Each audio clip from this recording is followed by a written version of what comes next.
That the only way we can just tackle resources is through having the not in trade.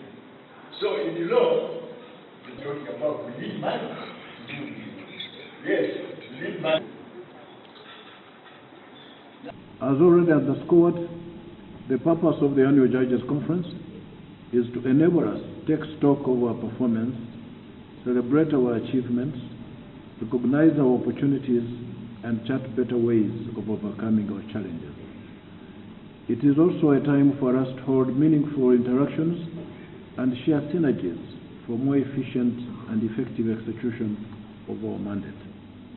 As we look into 2017, I would like to encourage you to surmount the hurdles that lie in the way of the administration of justice so that we do a better job in 2017. I also urge everyone in the judiciary to shun conduct that brings the judicial office into disrepute. Finally, I urge the government to afford the necessary support to the judiciary.